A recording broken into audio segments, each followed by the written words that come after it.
आदर्श नगर विधानसभा में युवा ब्राह्मण शक्ति द्वारा यूजीसी 2026 के कानून का विरोध किया गया और इस मौके पर चेतावनी दी गई, यदि यह कानून वापस नहीं लिया गया तो आंदोलन और तेज गति के साथ शुरू होगा।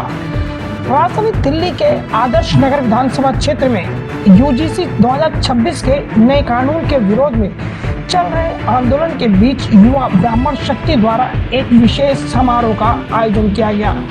इस कार्यक्रम की अगुवाई युवा ब्राह्मण शक्ति और प्रधान अरुण पराशर ने की। कार्यक्रम के दौरान यूजीसी 2026 में संभावित फेरबदल को लेकर उसके खिलाफ संघर्ष कर रहे समाज के योद्धाओं को गदा, पगड़ी, शॉल एवं पुष्प मालाएं पहनाकर उनको सम्मानित किया गया।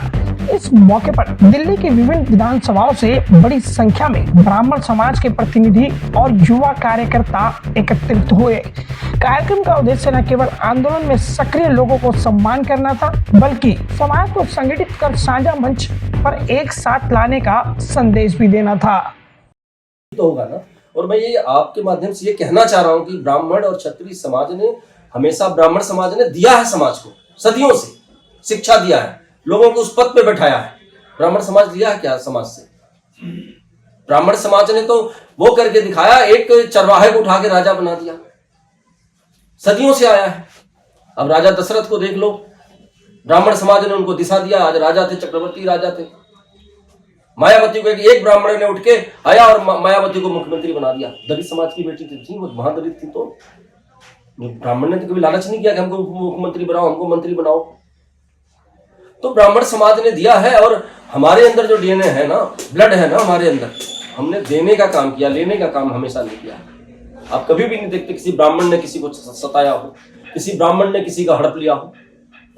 तो ये जो कानून, पहले मोदी जी कहते थे कि एक रहोगे तो सेफ रहोगे, हिंदू सब भाई भाई, तो भैया बीच में लाके क्यों हिंदुओं को बांटने की कोशिश कर रहे हो? हिंदू समाज तो एकजुट हो रहा था आपके लिए, समाज के लिए, अपने लिए, दुरात्माओं से लड़ने के लिए।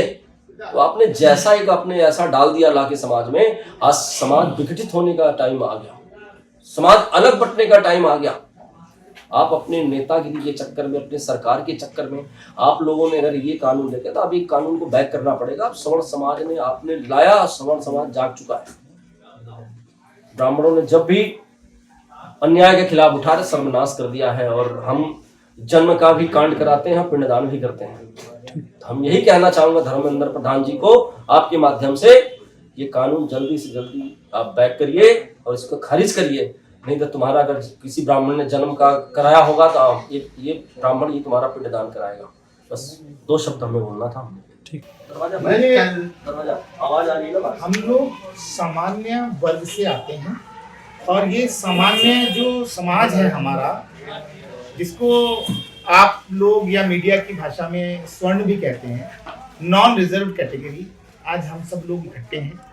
और यूजीसी के अंदर जिस प्रकार से कुछ कंट्रोवर्शियल पॉइंट्स थे, जिसमें कि हम लोगों के लिए कुछ परेशानियां थी, उसके खिलाफ माननीय उच्चतम न्यायालय ने जिस प्रकार से स्टे दिया है और आने वाले समय में उस पर हलफनामा मांगा है, हम सब उसी को यहाँ पर जो है सेलिब्रेट करने के लिए उपस्थित हैं।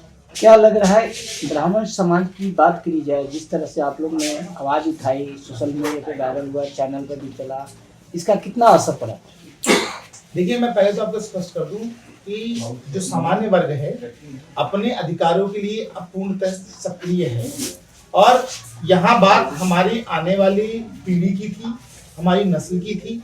और मैं ऐसा समझता हूँ कि सबका सम्मान होना चाहिए। समाज का हर एक वर्ग महत्वपूर्ण है, चाहे वो एससी है, एसटी है, ओबीसी है, महिला है, दिव्यांग है, परंतु उसी के साथ साथ सामान्य वर्ग भी उतना ही महत्वपूर्ण है।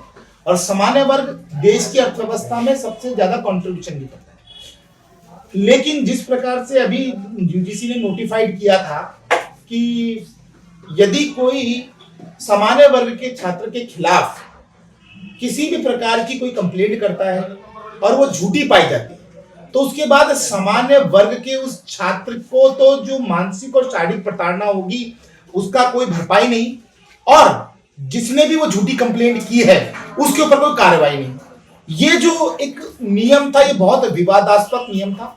साथ ही साथ जो समता कमेटी थी उसमें एससी है, एसटी है, ओबीसी है, महिला है और दिव्यांग है, तो सामान्य वर्ग का छात्र क्यों नहीं भाई, वो भी तो उसी समाज का हिस्सा है। तो ये जो 2-3 प्रकार की जो विवादास्पद जो विषय है उन विषयों के ऊपर हमारा गुस्सा था। माननीय उच्चतम न्यायालय ने उसको संज्ञान लिया और उसके जो हलफनामे के रूप में केंद्र सरकार से यूजीसी से जवाब मांगा है, हम उससे बहुत बहुत आनंदित हैं और ये हमारी आधी जीत है। पूरी जीत तब होगी जब हम इस काले यूजीसी कानून में कीला ठोक देंगे अंतिम, और इसको केंद्र सरकार को रोल बैक करना। क्या लग रहा है इस मामले की जो बात उठी है ये तो कोर्ट में भी पहुंच गई है, क्या कोर्ट के आदेश में कुछ अभी सुधार हुआ या कोर्ट के आदेश आने की इंतजार कर रहे हैं आप लोग? नहीं, अभी तो स्टे लग गया है इसके ऊपर जी। और मुझे पूरा विश्वास है कि आने वाले जो दूसरी डेट है मार्च की, उसके अंदर आप देखिएगा सुप्रीम कोर्ट इस कानून को नल एंड अवॉइड करेगा। अन्यथा इसमें जो अमेंडमेंट हम लोग मांग रहे हैं सामान्य वर्ग, उस सामान्य वर्ग के अमेंडमेंट्स को एक्सेप्ट किया जाएगा। इसमें एक सूर्य प्रकाश मैथिल जी, आप समाज में भी रहते हैं और राजनीतिक मुद्दा से जुड़े हुए हैं, एक प्रवक्ता भी हैं। सबसे बड़ा मुद्दा ये है कि समाज की बात करी जाए, जिस तरीके से समाज के लोग आज एकत्रित हुए हैं, क्या कभी कोई हादसा, कोई एक्सीडेंट हो जाता है, उस वक्त समाज के लोग एकत्रित नहीं होते हैं। आखिर इसका मुद्दा क्या है? इस मुद्दे पे आप कुछ कहेंगे? क्योंकि समाज को लेकर चलना, आप जैसे कह रहे हैं कि ब्राह्मण समाज सब एकत्रित हैं, अगर कोई हादसा कुछ ऐसी हो जाती है तो उस जगह नहीं पहुंच पाते, उन लोगों को क्या मैसेज देना चाहते हैं? देखिए, सामान्य वर्ग सदैव तत्पर रहता है हर उस जरूरत के पल में जहां समाज को जरूरत होती है। चाहे वो कोविड काल ले लीजिए, हमारे भाई हैं, उन्होंने कोविड काल में अरुण जी ने किस प्रकार से मास्क वितरण किया, किस प्रकार से घर घर राशन पहुंचाया, पूरा संपूर्ण सामान्य वर्ग जिससे जो हो सका उसने वो किया। बात यहाँ पर आप ये समझिए एक कानून की है, वो आज इफेक्ट नहीं कर रहा, वो हमको इफेक्ट नहीं कर रहा, लेकिन वो आने वाली हमारी पीढ़ियों को इफेक्ट कर रहा है। हमारे ब्रिलियंट जो स्टूडेंट्स हैं, हमारे जो प्रतिभावान छात्र हैं, यदि केवल एक कानून की वजह से कि यदि क्लास में वो 99% अव्वल नंबर लेके आ रहे हैं और किसी दूसरे वर्ग के छात्र को उनसे द्वेष हो गया और वो उसको वैसे नहीं धमका पा रहा, गिरा पा रहा प्रतियोगिता से, तो वो एक एट्रोसिटी का केस लगा देगा, भेदभाव का केस लगा देगा और उस छात्र को उस कमेटी के सामने प्रेजेंट होना पड़ेगा। उससे वो छात्र मानसिक और शारीरिक दोनों रूप से प्रताड़ित होगा, उसकी परफॉर्मेंस में जो है इम्पैक्ट पड़ेगा। तो ऐसा क्यों? हर एक व्यक्ति को अपनी प्रतियोगिता के अनुसार, अपने अचीवमेंट के अनुसार, अपनी प्रतिभा के अनुसार पद प्राप्ति का अधिकार है। ये आर्टिकल 14 कहता है सबको समान रूप से अधिकार है इस देश में। तो हमें कोई परेशानी नहीं है किसी के। देखिए, मैं एक बात स्पष्ट कर दूं, किसी के आरक्षण से हमें कोई परेशानी नहीं है। ओबीसी वर्ग इसमें सम्मिलित किया गया, हम उसका स्वागत करते हैं, वो भी हमारे भाई हैं। एससी एसटी भी हमारे भाई हैं और जो महिला है वो हमारी मातृशक्ति। दिव्यांग को हम पूछते हैं, वो भी भगवान का एक रूप है।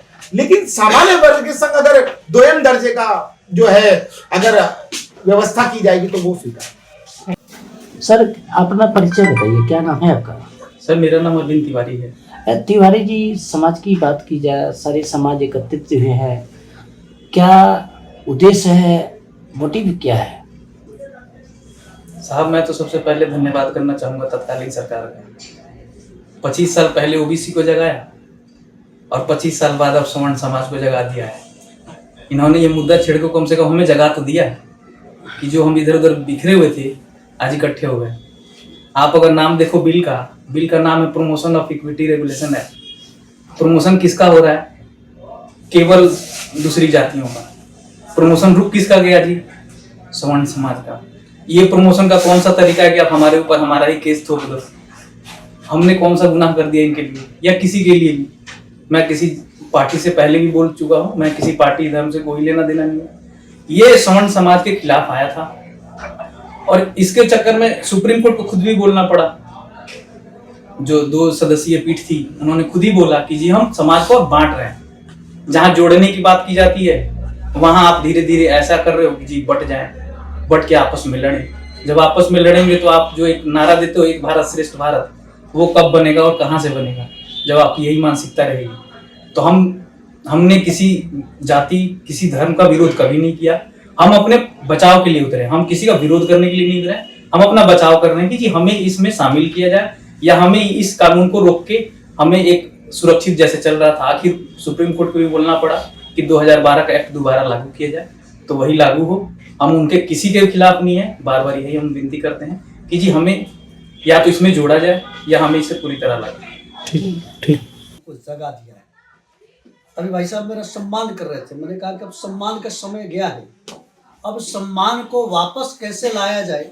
हमारे पूर्वजों ने इस देश के लिए, समाज के लिए, राष्ट्र के लिए जो अपना समर्पण किया था, तन मन धन, और इस देश के लिए नहीं विश्व के कल्याण के लिए। हमारे वो गुरु थे जिन्होंने एक नारा लगाया था, सत्य की जय हो, असत्य का नाश हो, प्राणियों में सद्भावना हो, विश्व का कल्याण हो। विश्व का कल्याण करने वाला ये स्वर्ण समाज आज उसको जाति पंथ में बांटा जा रहा है। इस धारा के माध्यम से ये बांटने का कोई प्रयास न करे। और तमाम सारे बीजेपी के भी, संघ के भी बहुत सारे प्रचारक है, संगठन में जो कार्य करने वाले हैं, वो सभी अपने अपने पदों का इस्तीफा दे रहे हैं।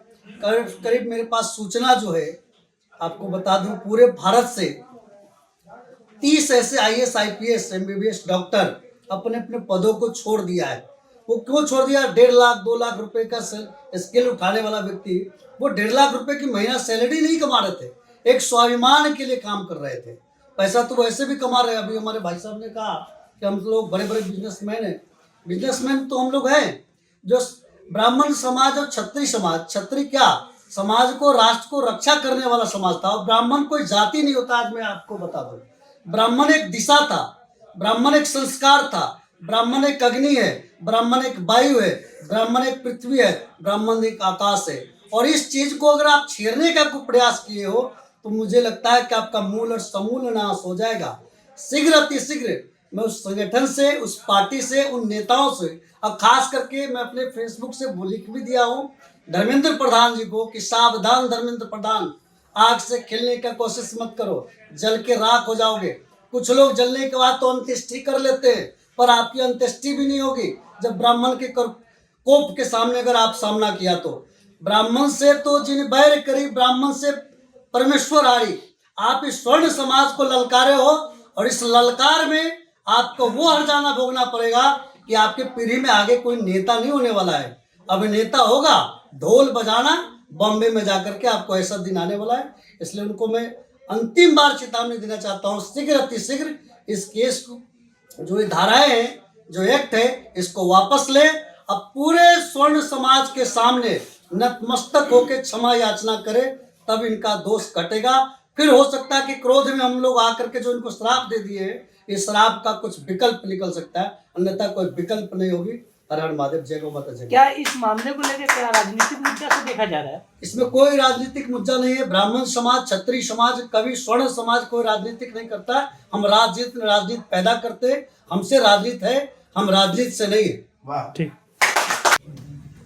स्वर्ण समाज के बारे में बात है जो चर्चा चल रही है, इस पे आपकी एक महत्वपूर्ण जानकारी चाहिए कि जो स्वर्ण समाज की जो योजना बनी हुई है, इस पर सारे समाज एकत्रित हुए हैं, इस पे आपका क्या मोटिव रहेगा?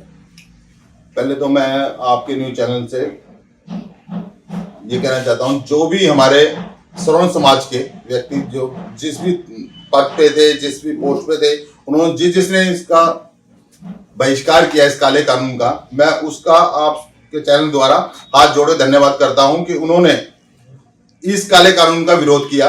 दूसरा कि मैं ब्राह्मण युवा शक्ति का प्रधान होने नाते एक सभा चलाई थी हमने कि मैं सबको आगे बढ़ा के चलाएं, जिससे कि ये काला कानून पास ना हो पाए। तो वो सब कार्य हो रहा है।